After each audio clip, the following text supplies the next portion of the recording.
మన క్రైస్తవులందరికీ ఒక కనువిప్పు కలిగే ఒక వేదసాక్షి యొక్క మరణం. ఎందుకంటే మనం అందరం ఏమనుకుంటాము, జ్ఞానస్నానం తీసుకుంటేనే మనము ఇక్కడ రక్షింపబడ్డట్టు యేసునామంలో, పితాపుత్ర పరిశుద్ధాత్మ నామములో. అదేవిధంగా పరలోకంకి వెళ్ళాలి అంటే నిత్య జీవాన్ని నేనే అని చెప్తున్న యేసుప్రభుల వారి యొక్క మార్గం గుండా మనం వెళ్ళాలి రక్షణ పొందాలంటే. అవునా? ఎస్. కానీ కొన్ని ఎక్సెప్షనల్ టైమింగ్స్ ఉంటాయి. అంటే ఎక్సెప్షనల్గా, అంటే మినహాయింపుగా కొన్ని పరిస్థితులు ఉంటాయి. ఫర్ ఎగ్జాంపుల్, ఇది మనకు అర్థం కావాలంటే, కరోనా టైంలో ఎవరు కూడా బయటికి వచ్చి జ్ఞానస్నానం తీసుకునే యొక్క స్థితిగతులు లేవు. అవునా? ఎస్. ఆ సమయంలో మరి అన్యులు ఎంతో కొంతమంది మనస్సులో యేసుప్రభుల వారిని స్వీకరించి కరోనా వచ్చిన తర్వాత చనిపోయిన వాళ్ళు ఉండొచ్చు కదా.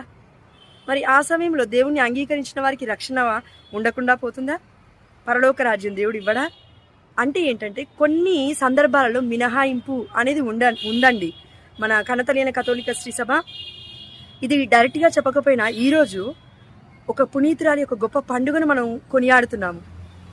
ఆ పునీతురాలు ఎవరంటే, మనం చరిత్రను చూసుకుంటే 3వ శతాబ్దంలో పునీత ఆగ్నేసమ్మ గారు 12 సంవత్సరాల వయస్సులో ఇదిగో వేద సాక్షిగా మరణాన్ని పొంది ఉన్నారు.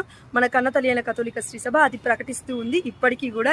ఇన్ని వందల సంవత్సరాలు అయినప్పటికీ కూడా పునీత ఆగ్నేసమ్మ గారు చనిపోయిన తర్వాత తన చెల్లెలు ఎమిరెన్నియానా అనే తన సహోదరి, ఒక అన్యురాలు, వారి యొక్క తల్లిదండ్రులు పెంచుకున్నారు కదండి, వచ్చి తన సమాధి మీద పడి ఏడుస్తూ ఉంది. రోజు దీవారాత్రములండి. ఇంకా అంటే అంత ప్రేమ అన్నమాట సహోదరి అంటే.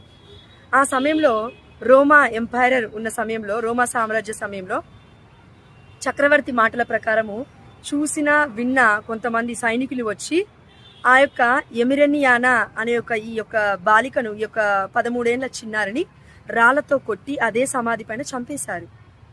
కానీ దేవుడు తన యొక్క ఆత్మని గైకొన్నాడు, అంటే పరలోక రాజ్యంలోకి చేర్చుకున్నాడు అనే యొక్క సత్యాన్నే, పరమ రహస్యాన్నే మన కన్నతలియన కథోలిక శ్రీ సభ ప్రకటిస్తుంది. కాబట్టి ఈరోజు ఎమిరెన్నియానా అనే ఒక పునీతురాలి యొక్క గొప్ప పండుగను వేద సాక్షిగా మనం ప్రకటిస్తూ ఉన్నాము, మనం కొనియాడుతూ ఉన్నాము. అంటే ఏంటంటే జ్ఞానస్నానం తీసుకోవద్దు, బప్తిస్మం తీసుకోవద్దు అని కాదండి. తప్పకుండా మనం తీసుకోవాలి రక్షింపబడాలి అంటే. కానీ కొన్ని వ్యాధులు, కొన్ని మరణాలు అనుకోకుండా జరుగుతాయి చూడండి, ఎక్సెప్షనల్గా, అంటే మినహాయింపుగా. ఆ టైంలో మనము దేవుడు తీసుకుంటాడా మన ఆత్మను అంటే తప్పకుండా తీసుకుంటాడు. ఎందుకంటే జ్ఞాన స్నానం కాదు, ఇదిగో రక్త స్నానము ద్వారా రాళ్లతో వాళ్ళు కొట్టినప్పుడు రక్త మడుగులో తను ఉంది ఆ యొక్క సమాధి పైన. అందుకే రక్త జ్ఞాన స్నానాన్ని దేవుడు అంగీకరించున్నాడు అనే యొక్క విశ్వాసాన్ని మనం నమ్మాలి.